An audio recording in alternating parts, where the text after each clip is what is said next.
Hello there. Alicia and Giri, you're on top of it here. Good evening to you. Things are kind of yellow in here. I wonder why. Can't wait for, actually, next week, it'll still be light for my whole hour. So you can see it's still light here at 6 o'clock Central Time. And this coming weekend is time change. So this will actually be like 7 o'clock Central. And it'll be light out the whole time. Sorry, I'm shaking seeds here. Sunflower Marcia, hello from Pennsylvania. Good evening to you. How's everybody this week? I know we don't have that many people on yet, but yes, Sunday. How have you been doing? How is the weather around you? I know it's March. It gets crazy. We were supposed to have like huge storms all week, and most of them just dissipated. Now around me, that was a different story. Like a couple hours away in Minneapolis, St. Paul, they had, I think it was Saturday night or Friday night, maybe Friday night, Saturday morning, Saturday. They had a lot of freezing rain, and some places had like an inch of ice on the roads. It was like, oh my goodness. So they were like warning everybody, don't drive there. So, yeah, it was just like crazy. But where I was at, I didn't get anything. So it kind of went around me, which I was really glad for. Really glad for. Hey, Julie, how are you doing? Our resident Heaven's Essentials. I have not come across anybody else who has a name similar to yours. So that's really cool. Makes it very helpful there. I wonder, you know what this light is, because I'm sitting lower because I'm in a different chair. I have a feeling the light is not hitting me right, but I'm not going to bother changing it now. So anyway, your dog kept waking you up last night. Oh, yeah, Saturday night I did not sleep well. I've got arthritis especially in my hands, and I had one joint in my pinky that just kept me awake all night long. It was so painful. And so yeah, Saturday night I got maybe 2 hours of sleep. So Grammy Karen, hello, how are you? And so I've been, yesterday I was like just not doing much. And last night I had a good night's sleep, though. I slept well. So it was good. Got 13 in here now. Yay. Matt and Sarah, hello. You guys need to get the word out to your friends and everything that we go live. I know a couple of the other channels, like Sean in Alaska, he's really good at promoting my live and stuff like that. So, but we should get it up to like 40, 50 people in here. I could really get some great interaction and things like that. So, R. Johnson, hello to you. Oh, really, Grammy Karen? I did not know that. For your job, I assume then, huh? So, is it both Matt and Sarah, or is it Sarah, or is it Matt? Yes. Vani, hello. Good to see you. Good to see you. I did get your Margot, and I'm working on it. I can only do a little bit at a time. So, Sheila, hello. Oh, thank you for coming. I'm so glad you're in my live. I appreciate that. Karen, that is so sweet. Thank you so much. I appreciate that. Matt, hello. So did you get the ice storm and anything from this weekend? Be interested to know. And Vonnie, you probably got some too. Hey, Sean, there you are. I was just telling everybody that you're so good at promoting me, and I really appreciate that very, very much. Connie, hugs to you. You are always so positive. I appreciate that. Today news remember on your own. Britain Farms, good evening to you. Hello. So a few new people. So Sheila and Britain Farms, where are you from? Uh, kind of like to know like the different areas and everything. So it might freeze next weekend. It's March. It's crazy weather. Absolutely. Um, oh, Sean, that's so sweet. Oh, it's very nice. Connie, you do a great job. So Northern Indiana. Awesome. So, yeah, our weather is, I wouldn't say it's necessarily warm. It's been in the mid to upper 20s. A couple days over freezing, like we were melting a little bit today. This weekend, it's supposed to be back down the single digits, even below 0 Fahrenheit again. And so it's going to be, you're in North Georgia on Lookout Mountain. Very cool. Awesome. Um, So, but you can tell that spring is around the corner because you hear the birds, they're all Twitter-pated. You hear all the things going on. You can smell it in the air. You can kind of feel it. The days are getting longer. Um, it's like winter. I mean, we know that it could still give its last few kicks and everything, but it feels like it's just like kind of wearing out. Just kind of like, which we are too. So, you want to plan outside. I know. I hear you. Hey, Glenn. Good evening to you. Caitlin, hello. Well, very good. Oh, that should be fun. Um, so everybody, we've got, I don't know, there's a whole lot to talk about, but I'm going to show you my most recent book that I got, cookbook. And I don't know, I was watching, sorry, my nose is itchy.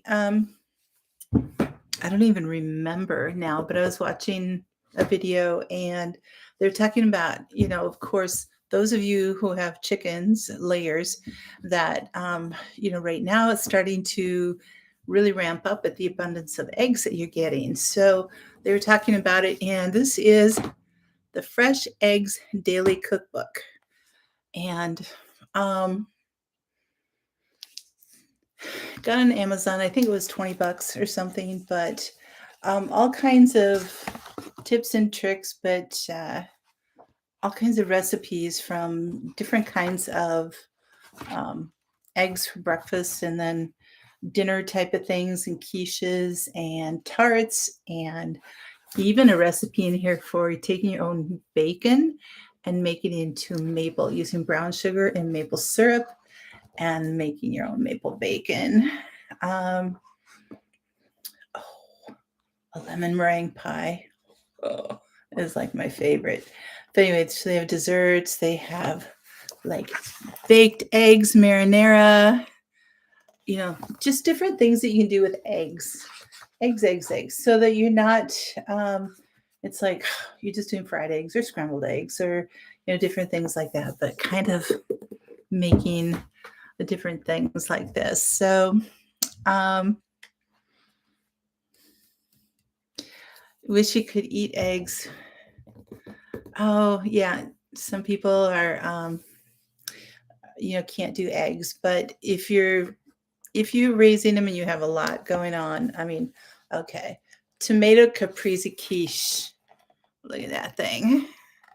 And the pictures in here are gorgeous. So anyway, I just thought it would be fun because a lot of times, especially in the spring when there's so many eggs, or if you're vegetarian, or if you're, here's even pickled eggs. So there's a whole variety of things you can do. But if you just want some meatless meals and try and figure out what to do with the eggs, I just thought it would be really fun to have on my shelf. Spam and eggs. There you go. Sean, with your palate, I'm surprised that you do spam. Actually, I really am. Oh, Well, Kiri, you are working hard there. Yeah, Britain Farms, exactly. Bacon. Um, you really, you do love spam. Well, slicing it up kind of thin and then frying it, that can be really good. And then having like a fried egg on top of it or something. Many things you can do with spam. You can cut them up in chunks and then fry them and put them in with scrambled eggs, all that kind of stuff. I know. My dad loved spam. I mean, he was the kind of person he loved, kind of all that stuff. And so he would buy the cans of spam, and my mom would have a fit. But, it got incorporated into our foods. So, oh, thank you, Karen. Appreciate that. It's fake meat. No thanks. Yeah. Exactly, Karen, right? We used to eat it growing up. It was like the thing. And I was listening to Jill Winger was interviewing Justin Rhodes for her kind of her podcast thing. And so I was listening to it earlier today, and they were talking about how they grew up in the 80s, or they're 80s kids. So what they grew up with was, their parents made casseroles. So everybody was like casseroles and this and that. So just kind of throwing all these foods in together and, boxed foods in the way of like hamburger helpers and all that kind of stuff. And just throwing everything in that didn't allow for figuring out how the nutrition worked, different things. I was guilty of that too. My kids were born in the 80s. So, it was convenience food. It was pulling it all together. And so they were talking about how they've gotten back to just kind of a purity in food. It's like, because Justin needs to eat a lot of meat because of all the health issues he has. And just trying to find ways to get the best nutrients out of the foods rather than just kind of throwing them all in together. And I realized that that's the way my mom cooked. She was kind of a purist cook in that way. And excuse me. And so she, through the last few decades, I was just like, she didn't even know how to make lasagna, or she never made it for us. She didn't do any of those other kinds of casserole type of dishes. And so there was one hot dish that she did make on like en masse, it's like in bulk for big family celebrations and stuff like that. But as a regular basis, it was just that. So it's ham and pork shoulder. Oh, Braunschweiger. Yes. I haven't had that for years and years and years. I don't even know if I could still get it. Is it still even there?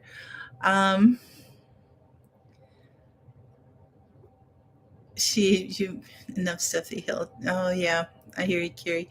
Your mom used to make a casserole with meatballs, rice, and carrots. It was actually good. Okay. Um,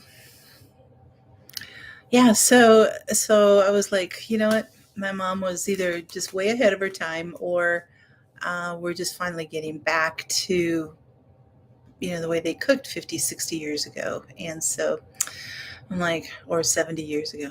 She would have been 90. She would have been 92 now. So, but anyway, so I just thought it was really interesting. It's like we have this era of, you know, casseroles, fast foods, packaged foods, and different things like that. So, hey, Patty, how are you? So, but I know a lot of us are really working at trying to get, good food back. And that's why we grow a lot of food too and do that. So tonight, of course, I am. Hey, Parker. Oh, I hear you making dinner. That's good. Today we're going to talk about onions, onions. And it was been a while since I talked about them, and I did talked about them mostly because of their health benefits and everything. But we're going to go a little more in depth on what onions to choose for your area, why that's important, how to grow them, how to get bigger onions, kind of different things like that. Hey, Foggy Mountain Man, hello. Well, thank you. Thank you for listening. So, I've had a struggle in my garden of growing good onions. I know some of it's my soil because my beds were filled with kind of a native soil, which is kind of a black sand. And so after a while, especially the rain and the different things like that, it can get pretty packed in there.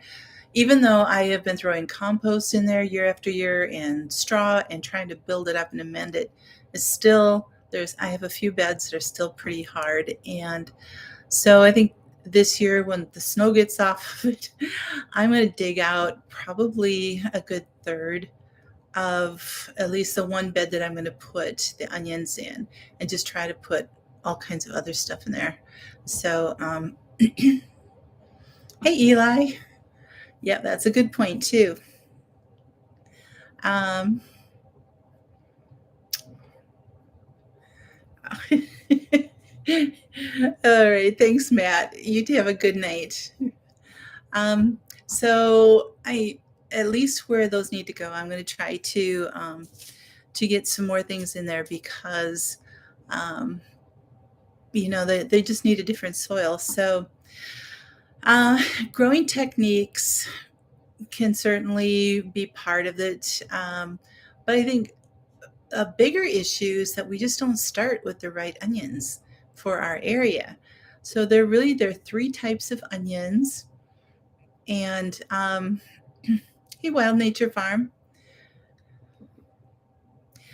I actually used to do it when I didn't have raised beds, and it's something I'm going to be starting Wild Nature. But the problem is I don't have much growing season left here in the north after my crops are done. I have maybe a month, so it's not like a whole lot of time for something to grow up and being able to do that. But it is something I do have the seed for a cover crop, and it's something I really want to do. This last summer was kind of crazy, so I didn't get to do that, but definitely a good practice I want to put into. Oh, cool, Britain Farms. Yes, this year you're going to harvest. You know what? It's so great. I love how that you did a lot of research. Absolutely. So, but there are basically three types of onions. There's long day, short day, and intermediate or neutral day. They call it either one. And so the thing is, if you plant the wrong one, you might not get much of a harvest. And so we're going to talk about how trying to get the right one might help you out a lot more. So I'm going to be running through kind of intermittently here some tips from Luke at MI Gardener, because he tried for years to get good onions, and he's finally figured that out too. So he said, oftentimes people look at onions in the store and think these are huge, but I can never grow them like this in a million years. He said that he was one of those people, and oftentimes we try so hard, but only to find out we have golf balls instead of softballs when it comes to onions. So anyway, he's going to give some tips through here. So make sure you have the right onion for your growing zone. Again, the onions are based on day length. So when you say long day, it doesn't mean that, oh, I've got a 140-day growing season or I have a 90-day growing season. That's not what we mean by long day and short day. Long day means that you have a certain latitude, you're north of a certain latitude where you've got a lot of, sorry, there was a rabbit out there, like squirrel, that if you're above that latitude, you have some really good um, long days of sunshine for it to grow. So, long day, you want to have 14 to 16 hours of daylight, which is what we normally get. So, um, let me check my things. Cover crop. Egyptian walking onions. I've not heard of that one. Okay, so for northern growers, we want to sow the long day onion seeds in flats in early spring in rich soil. And we talked about that a couple weeks ago about starting them. Here I'm in the north and I need to get them in. I still haven't gotten them in. I've been a little sidetracked, but I have the yellow sweet Spanish onions and the white sweet Spanish onions. So yellow, white, and red. These are ruby red onion. And it says right on the back here, it says long day. So you have to either check the packet, especially if you're in the store or something, or if you're ordering online, make sure that it says long day when you order them, or short day if that's what you need. Right now I'm going to focus on long day because that's where I am. I will get to short day in a minute. But anyway, long day. Oh, so if you're going to be ordering online, say you're going to Baker Creek or even MI Garden or something, but Baker Creek, if you, in the search bar, if you type in long day onions, it will bring up all of the long days first, and it'll even have that in the description. It'll start out long day, long day, long day, and then it might have intermediate day or something. So you want to make sure that it says long day if you're in the north. Now, what do they consider the north? Anything above 37-degree latitude. I'm at 46 and a half, I believe. So I'm well above that line. So if you know your latitude for your area, if you don't, Google it. Just put in their latitude and then put your zip code in or something, or your town name and state. So anyway, so you want to start these seeds in flats, and then you let them grow and everything. And we talked about it, allowing a good 12 to 16 weeks for them before you're transplanting them in the garden. Hey, Tony, how are you? You're late. Start over. Oh, I really only just got going maybe about 8 minutes ago.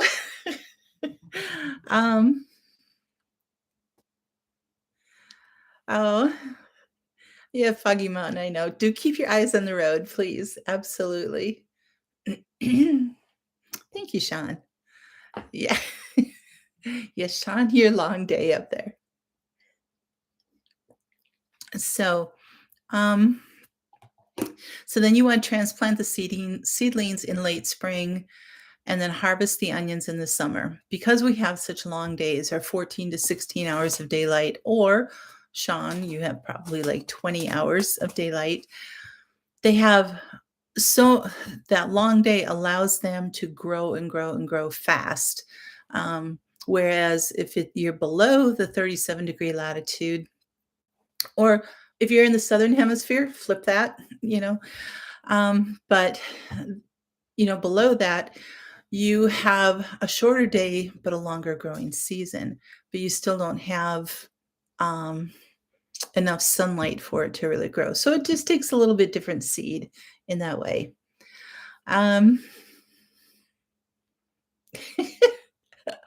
Sean, I like that. I've never thought of that. Patty's Tinkerbell. Okay.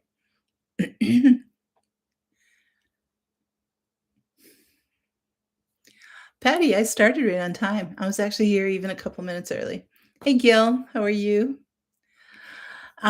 Okay, so onions require evenly moist, well-drained soils with minimal weed competition. So anyway, the long days help promote the bulbing in the north. So if you plant short day onions, In the north, it's likely to result in early bulb development before the top growth is developed enough to sustain the bulb, resulting in smaller bulbs. Even though I really haven't grown, to my knowledge, I haven't grown short day onions, but that's kind of the thing is I get golf ball size onions, like a little bit bigger onion, right? Um, so in the north, the summer days are long, obviously. So it's zone 6 and colder, basically. If you garden in this area, grow long day onions. Or zone 5 and colder actually is another one here. But plant in early spring as soon as the ground is workable and harvest mid to late summer.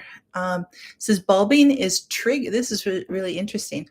Bulbing is triggered after the summer equinox, which is June 21st in most northern regions. So it's like that's the longest day of the year, and it's just something that just triggers the bulbing on that, which is kind of cool. Usually they mature in 90 to 110 days and they store well. Some examples of onions are, like I said, I had the yellow sweet Spanish and the white sweet Spanish, and the ruby red from my gardener. Walla Walla onions are also really good ones too. Walla Walla sweets. Okay, then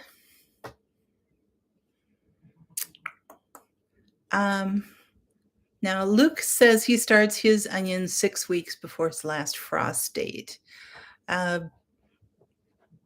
I just find that that's not enough time for me for what I have growing here. Now he is further south than I am, so anyway. So when you start your seeds, do you just scatter the pack and then separate when you transplant? That's what a lot of people do, and that's what I've done in the past. This year I'm going to do it a little bit differently.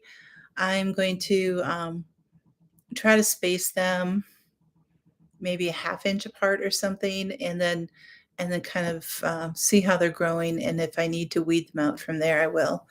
But I have 3 of those plastic lettuce containers with the covers, and so I've got everything all ready to go. I just haven't had time to put them in there, and I have to do it. So you guys have to hold me accountable. I will have those to show you next week, so I have to do it right. That's awesome, Gil. Very good. Yeah, in Idaho, you definitely qualify for that. So, so Luke's tip, his first tip is start early. Onions need all the time you can give them, 100 to 110 days till maturity, and the onion will require all that time. So, okay, short day onions is the other kind. So we have long day. If you have any questions on that, I think I covered everything on that. But southern growers, you need short day onion. And you sow them in late summer in rich soil with some light frost protection for overwintering. And it can be either ground cover, like a row cover, or it could be just mulching it, that type of thing. But transplant seedlings in late fall or winter and harvest onions in the late spring when 10-hour days promote the bulbing. So once you get to 10-hour Sundays, that'll help promote them going into bulb. It says planting long day varieties in the south means you will never get any bulb development because there's not the requisite amount of light. However, the greens are quite likely to be tasty. So if you just want onion greens, there you go.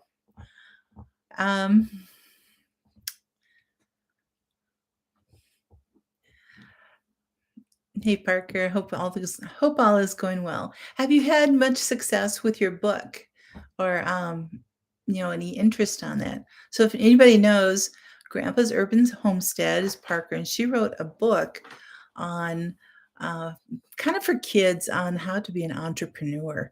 It's great. It's really, really good. So anyway, If one of my moderators want to find that link for her, you guys can converse back and forth. And I'd like to have her pop that up and promote that. That'd be great. Um, let me see. Okay. So for the southern growers, you want to tuck onions into the soil at the right time, so be in the fall, to allow them a long growing season for top growth leaves, which is necessary to yield the plump bulbs. So it seems like it's really odd to be doing it that way, but over the winter, it can, like I said, help grow the leaves. You probably still need to put a row cover over it for frost or snow, different things like that. So you don't like totally kill off the leaves and everything. But um, there again, the leaves are growing, but by spring, when the ground is warming up, you're getting more sunlight, all of a sudden then the bulbs will take off. Okay. So that's when they would mature. You can grow them in the north, but the bulbs don't get very big if you wanted to try them. So some examples of the short day onions are a Georgia sweet, a sweet red, Texas super sweet, and a Texas sweet white. The book is the Fresh Eggs Daily Cookbook by Lisa Steele. There you go. And pretty sure I got it on Amazon. But so anyway, yeah, it's a very dense book, and so I'm really excited to be able to try that. Oh, you're talking about Parker's book. I'm sorry. Thanks, Karen. Oh, okay. For the Love of Lemonade.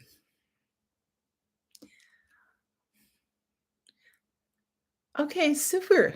That's awesome. Hey, Teresa. How are you doing? How are things in Kentucky for both you guys? Okay, so the southern growers need the short days. So now, how to feed them? What do you feed onions? They need nitrogen.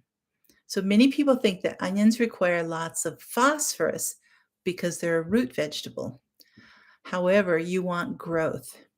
Each leaf, which are the stems are leaves, each leaf that it puts out is another ring on the onion. This means the more leaves, the bigger the onion. Luke uses blood meal as his organic nitrogen source. So, getting cold again. Hey, Christy, how are you? So nitrogen.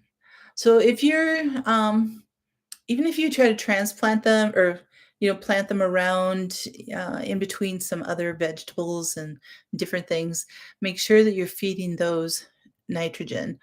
If the other plants around you end up getting a lot of the nitrogen, just remember that they are going to grow their leaves too rather than fruiting. So make sure that they might be at the point where they can still do that.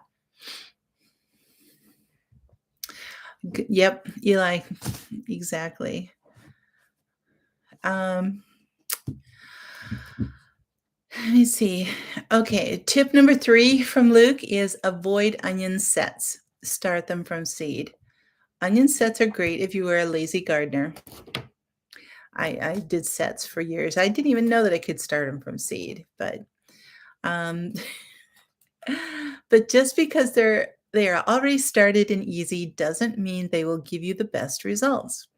The issue with onion sets is that onions are biannual. This means that they flower on the second year of growing. Many onion growers will grow small onions, store them, and sell them as onion sets. This means that when you grow them, they will flower that year, and this will not only reduce the storage time that the onions will have, but will also reduce the amount of energy to enlarge the ball. However, it will produce the flowering, which will give you your seeds. So when you need to save seed, you do want to have some that will be doing that. And so I would recommend that you have a few onions at least that you're going to designate as second year onions so that you can get them from seed if you're going to save your own seed. What was I going to say about that? Yes, they're biannual. It was interesting that if you grow them as a second year onion, they don't get as big. So if you want a bigger onion, start them from seed right away. So, hey, Donna. Yes, and there's so many benefits we'll try to get to here. Okay, so the third kind of onion is the day neutral or intermediate onion. Having, I love this, having a round earth means that short day and long day are two ends of a spectrum. So in the middle states, say the United States, in the middle there, we are often borderline as to which onion type will work best. So some varieties are marked as intermediate. So in the mountains, short day varieties will work well with an early spring planting because we often have a cool transition into summer and longer daylight hours. So I think of, like Colorado and Wyoming, they're below, I believe below the 37-degree latitude, but they're in the mountains and they have short days of growing. So there again, they would need a short day. But anyway, day neutral onion or intermediate will form bulbs with 12 to 14 hours of daylight. They produce all nice bulbs in all regions except South Florida or South Texas. If you plant them in the fall in midwinter climates, or in mild winter climates, and early spring in northern regions, you can work it out. So it sounds like if you want to try it, make a mix of your short day or long day and intermediate if there's a type that you want to try out there. And they're very sweet onions. They mature in 110 days. One example of that is a candy onion. So, all right. Some of Luke's other tips are to water frequently. Onions like lots of water because the more water, the more plump the onion can get. The soil should never be allowed to get bone dry. Now, last summer, that was a huge problem here because we were in the hundreds for a long time and we were in a drought. So, even though I would water at night and in the morning and it was still just dry. And so I lost a lot of plants last year because of that. Starting from seed especially, they just couldn't get going. As soon as they germinate, they would just be killed right off. So it was quite different for us last year. I'm hoping we don't have that again this year. I don't know. It's it's going to be crazy if we start having summers like that. I might need to move to Alaska or something, Hey, Ascension Ranch, how are you? You're planting Walla Walla and bunching onions. Yes, I am a little behind too. I hear you. So these are the bunching onions I have this year. There we go. And the Tokyo long white bunching onions. So I like having bunching onions or green onions, we call them here too, just to cut up and do that. So what I like to do is kind of plant them a little bit in succession so that as they're growing, I'm getting them all season long as soon as they're big enough, and so it could be like for a couple months, I can be pulling them out and eating them. So they're so good. Okay. Tip number 5 is to mulch your onions.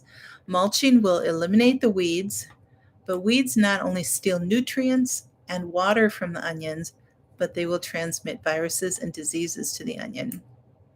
Tip number 6, good soil.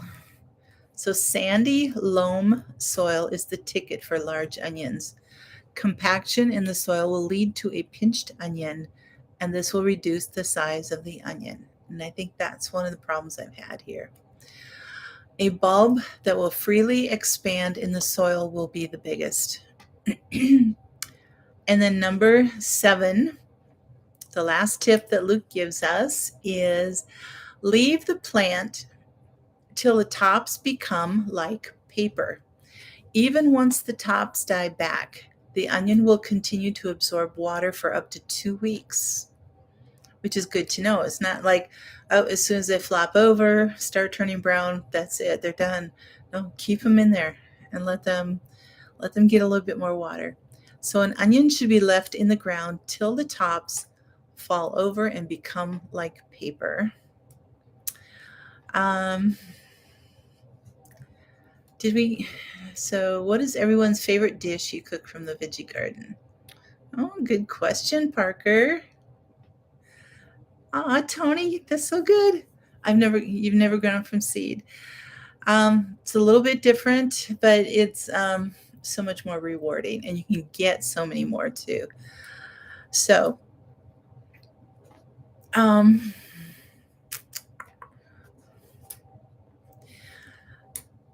of a recap on how onions actually grow. So, onions form bulbs in response to daylight.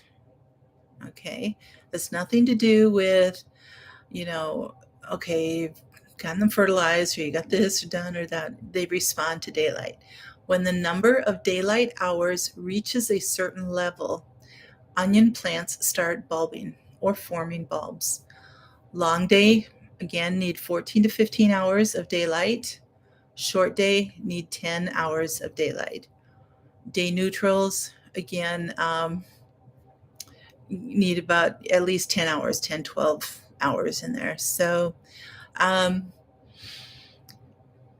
if the top of the plant hasn't had enough time to grow big and lush, the resulting bulb will be small.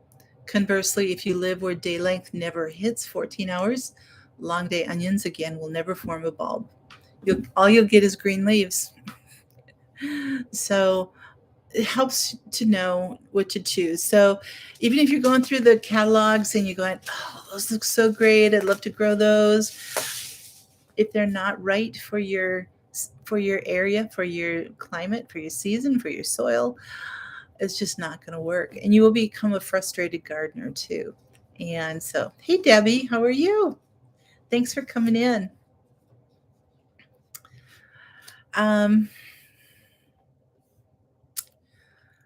So let me see.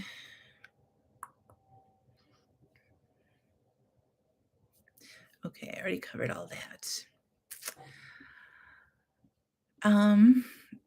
If you feel as though you've missed the window for starting onions from seed, you can always pre-order onion transplants. Now, I know Heaven's Essentials has done that, and I don't know if a few others. Donna, yes, you could grow them in pots. Absolutely. Just make sure it's nice, good, loose soil in there, and they get watered well and everything. If you have them outside now, Donna, I don't know if you've had problems with this, but I did a lot of container planting about 3 years ago, and it was a disaster for me because they dried up so fast. Things just couldn't grow. And so I'm just like, I'm not going to waste my time, my effort, my resources, my seed, everything, all that kind of stuff without, in trying that when I have a lot more success in my raised beds or in ground or something like that. So anyway, hey, Patty, been watching the Grand Boys, just finished dinner. Aw, thanks for being with us. That's so great. So onions are a pest deterrent too. So the sulfur component in onions keeps bugs at a distance by producing an odor that bugs hate. You can create a DIY natural insect repellent for your garden by combining 4 bulbs of garlic, not cloves, but bulbs, and a small onion with water in a spray bottle and applying it to your plants. If you're really desperate and don't have bug spray handy, you can rub an onion on your skin, especially if you're like, mosquitoes and everything else. So Onions repel ants, aphids, flea beetles, carrot flies, and mosquitoes. So if there's any of those things that you have going on in your garden, think about planting onions, um, instead of just all in one place. Start putting them around in other areas of your garden with your other things. Some of your combination planting there, com- or companion planting too. So, okay, Julie, there you go. All right, Gil, thanks so much for coming in. Appreciate it. Onions are an excellent companion plant to carrots, lettuce, strawberries, and beets. When grouped together, bugs such as maggots are repelled by the overwhelming smell. Aphids and mites are also among the group of bugs that don't like the smell of onions. They can be used in a mixture with water, not the bugs, but the onions. They can be used in a mixture with water to pour at the base of plants to keep bugs from returning. To create the mix, chop up one onion and let it sit in a quart of water overnight. Strain the onions out and pour approximately 1 cup around the base of your vegetables. Repeat in about 2 weeks if the pests return. So, yep, Julie, plant them everywhere. Oh, so anyway, so there you go. So there are two different ways you can make a spray and spray your plants and around your garden and everything to help keep some of the bugs away, or you can make a mixture, the water and onion, and then pour it into the soil right around your base. So, oh, so true, Eli. Mix it with garlic and you'll repel even more unwanted. Yes, yes. Um, yep, mosquitoes. Oh, here too, Sean. Exactly. Onions and garlic everywhere. So that's why you grow lots and lots of onions. Grow more than what you know that you will be able to use, because first of all, not all of them will grow nice and big, but so many ways that you can use them. Um, and I've put a lot of links below for a lot of different things, part of all of the information that I've given you, but one of them is oh, who is it again? Let me see.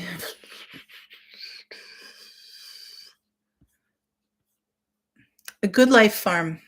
She did a video this last week on caramelizing onions into a jam. So again, for preserving them, you can dehydrate them. You can, if you have a good storage onion, you can store them in a root cellar. They'll last for months and months. You can save some of them then if they start sprouting. You can put them back in the garden and grow them even bigger. You can caramelize them and can them. Have canned caramelized onions ready to go. I mean, how good is that? Right? And you can always freeze them too. Exactly, Donna. You can chop them up, freeze them. So there's a lot of different things you can do with the onions, but food wise. So, but then to have some on hand for bug repellent and different things, and yeah, onion butter. Ooh, I have not made that, Eli. That sounds really, really good. The onion jam. Mm-hmm. So anyway, I put links below for the tips for growing the big onions that Luke had in my gardener, for the onion garlic bug spray. Put all of that down there. Once in a while, I like to let you guys know about other channels and to promote. And this is kind of like a little interruption here because I know I am running out of time. Ariel at Fineth, her channel there. She's been watching her for a few years here, but her youngest brother, Jeremy, is 21 years old and he was killed in a car accident. And just real recently. So she is going to be kind of off the air for a little bit. She, until she can feel up to doing videos again. And she and her husband rely on the income that her videos generate. So if you could go and watch a couple of her videos, help support her in that way. She doesn't have any type of, you know, funding thing going out, but just going in, watching her videos, maybe give her a word of support and comfort, that type of thing. You know, Ariel was the one. She about 2.5 years ago, she actually gave me a great, wonderful shout out on her channel. I think she was at maybe 35,000 subs at that point. I was at about 600 or 700, and she, so here I'm a little starter channel, and she gave me a shout out, and she got me over 1,000 and on my way to monetization very quickly with that wonderful shout out. And so I'm just trying to pay it back a little bit, so if you guys can go and, help her out with that, that would be so great. And pray for her and her family too, because they're going through a tough time. So she's the oldest in the family, and her brother was the youngest. So of, I think, 7 kids, she said. So anyway, thank you. I really appreciate that. So I will get back to the onions if I have a little time, but I want to give you a couple things. Uh, oh yeah, Bonnie, she's a sweet girl. She really is. Debbie, oh, that's so sweet. Thank you. Ariel's how you found me. So yeah. Okay, my garden tip is if you don't have snow on the ground like I do, my garden is still under about 18 inches of snow. Um, and it's not warm enough to plant yet. So if you have no snow, but it's not warm enough yet, start working on amending your soil. Get some compost in there, start building it up with other things in there so that once it's warm enough, you're ready to go. And it's not like on planting day, you're waiting and going, oh man, we've got all this work to do. So kind of parse it out a little bit, get things going. And then my prep tip, um, Donna, I have her link below in the show notes, but it's Fynyth. It's Fynyth, 2 words, and it's Ariel over there. Thank you, Ascension. Appreciate that. So my prep tip is make a supply of dry laundry soap for emergencies. Or you can do it for regular use too, but especially for emergencies. Put up a clothesline, or at least have the supplies ready for it. Whether you need wire or cord or whatever you want to do, and clothespins. If you're out of power, machines break down and you can't find replacement parts, or you can't even find a machine, at least you can wash your clothes. You can wash them, dry them, hang them up. So just kind of have that as a backup. Even if you're okay, here, let me put that in here. Fynyth.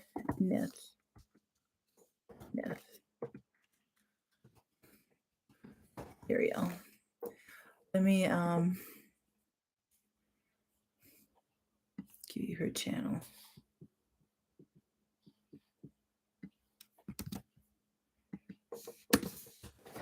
Okay, there you go.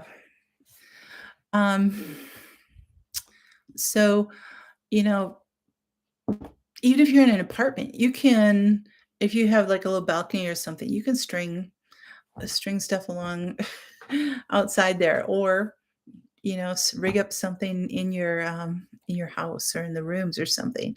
But you have a plugger for washing in a bucket for clothes now. Oh, there you go. Hey, Karen's Garden. Hi. So anyway, that's my prep tip for the night. And I'm going to recap kind of just real quickly the health benefits too for onions. And it's something I'd covered before, but I'll just quick add them in here. They're excellent sources of vitamin C, sulfuric compounds, flavonoids, and phytochemicals. Studies have shown that they help reduce the risk of Parkinson's disease, cardiovascular disease, and stroke. Particularly valuable flavonoid in onions is quercetin. So that is one of the supplements that they have found that has been really beneficial in getting over the Rona is quercetin. And it's in onions. So it's like, okay, take a whole onion, cook it up, caramelize it, or, chop them up, have them raw in a salad, something like that. But anyway, caramelize them, have them with some mushrooms sauteed with some steak or chicken or something. And anyway, get a lot of quercetin out of your onions. Um, they can help reduce blood pressure, bladder infections. They have a lot of antioxidants. They can reduce cholesterol. They can help with some side effects for cancer treatments. Caramel dipped onions. Okay, how different is that than caramelized onions, Julie? You will have to let me know that. Patty, you planted over 500? Oh my goodness. I know Matt and Sarah were doing about 500 too. Hey, Michigan Daffodil. Sorry I didn't see you before. Welcome. There you go, Bonnie. That's it. Tension rods in the doorways. Set things up. Exactly. Doing a lot of homemade cream and mushroom soup. Oh, a caramel sauce. Oh, caramel sauce in with the onions. Sounds like a sweet thing to me. So fiber in the onions promotes good digestion. It's good for your gut health, all that kind of stuff. If you eat them raw, it can actually worsen your heartburn if you suffer from chronic heartburn or gastric reflux disease, so you'd want to cook them then. Again, they have a high amount of vitamin K, which can decrease blood thinner functioning. So if you're on blood thinners, you don't want to, that's green onions. So you'd want to be careful, but you can still, cook them. All that kind of stuff. So, way back, 5,000 years ago or something. Again, the Egyptians planted them. Onions were buried with the mummies. Onions are mentioned in the Bibles. The Greeks used to fortify athletes using onions for the Olympic Games. Before competition, athletes would consume pounds of onions, drink onion juice, and rub onions on their bodies. No wonder they won. Nobody else could stand them, so they're just like, whoa, and the others just, oh my goodness, that's great. Well, Eli, that's great. That's excellent. Well, Kiri, you get some rest. Yes, that's right. I remember you said you didn't have any, so. But lots of, for a long time, they have been doing all kinds of great things. So, smell those stinky guys. Exactly. Oh, well, guys. So that's my whole onion bit for the night. So anyway, I hope that helped you out to figure out what to plant, what to grow. If you've already ordered your onions and they're not right for your zone or for your climate, go back and look again and order the right ones. And then maybe you can trade a packet with somebody in the north who needs onions. And, or sell them to them or something like that. But anyway, you guys have been awesome. Thank you so much for being here. I love having you show up, and you guys are just so great. Thank you. Thank you so much, Teresa. Hey, Jesus Loving Homesteader, welcome. So you guys take care. God bless. Always have hope, and grow lots of onions. We'll see you next week. Bye-bye.